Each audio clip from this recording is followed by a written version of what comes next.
Okay, so what do we read into what we just heard from the former DA leader there, our political editor, Vuyo Mvoko, joining me now to tell us what he gauges. Vuyo, what do you gauge about, where Mmusi Maimane is going? Very evasive about a political party, but not saying no, there's no political party. You'll hear in time. What do you reckon? Are we going to hear in a couple of maybe months? Well, he's given the clearest indication that something is brewing.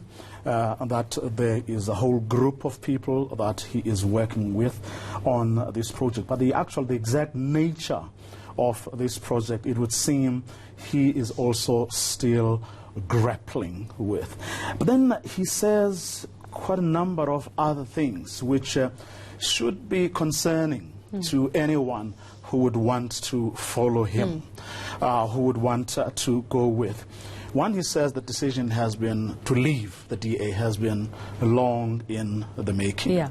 You wonder then why? Were there no indications that you are actually unhappy? He kept on defending the DA even when the contradictions swirled. Everyone could see that there's a lot wrong going on. He still insisted. At what point did you realize? There were no contradictions. And if you look at the big problems that they had, they were not big enough to a point where they would, split that political party. Again, which in my view speaks to his own inability to actually manage contradictions. And you don't have to be perfect. Look at the ANC, look at the EFF. Yes, you can argue that at times, in the case of the EFF, it's like they can be ruthless in how they maintain those.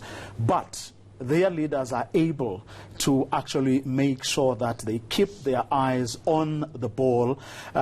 The party must go on. And that is what he was unable to do. And also, I mean, back to that point about when did you realize that the DA was not going in the path that you wanted it to? It was not the vehicle you thought it was. And you have to consider, he went through all of that, for example, the Patricia de Lille saga with them. Did that not for him raise those flags to go, hang on a second, I might just be next after all of this? And she came out saying he got what he deserved. And when he had to resign, I don't think he really had much choice there.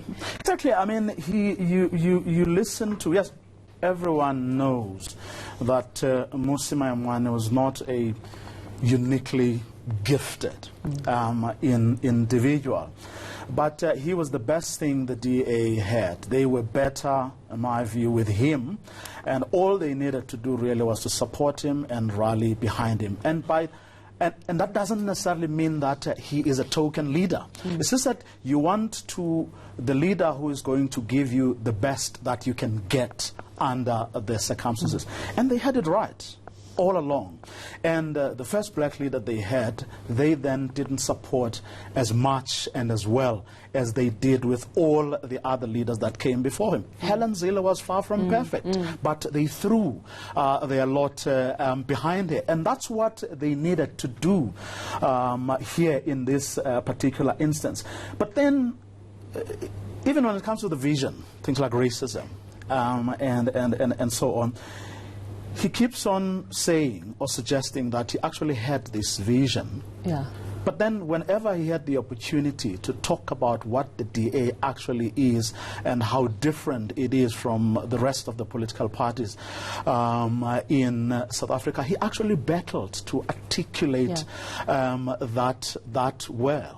He still speaks very idealistically, don't you think? Exactly. Yeah, and that's because his biggest task right now is to actually build a political party, not the other stuff he was actually talking about today. And that is where his leadership skills are going to be tested. It's not just money, for which there isn't a lot of that going around. Every party battled in the last election. But in addition to, he's got to build structures, proper structures, which is what your parties, new parties like the EFF have actually managed to do, and not without problems. But perhaps very importantly, he's going to learn the art of managing contradictions and keeping his eye in the big picture, in the big prize.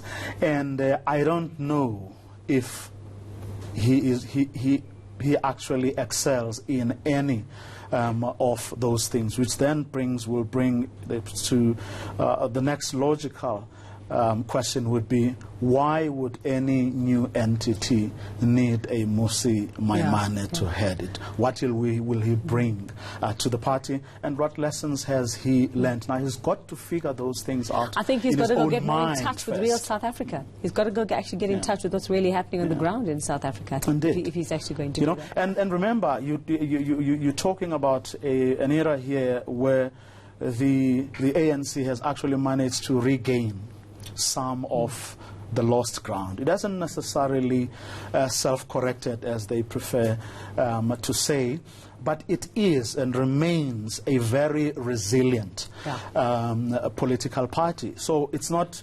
one doesn't know whether it'll go back to the Zuma years, for example. But it is a very resilient party. It's not going to be easy, especially for a completely new entity to actually make some serious inroads. Okay, well, we'll be watching that space. You in particular will be watching it very closely. Thank you very much. Our political editor, Vuyo Mvoko.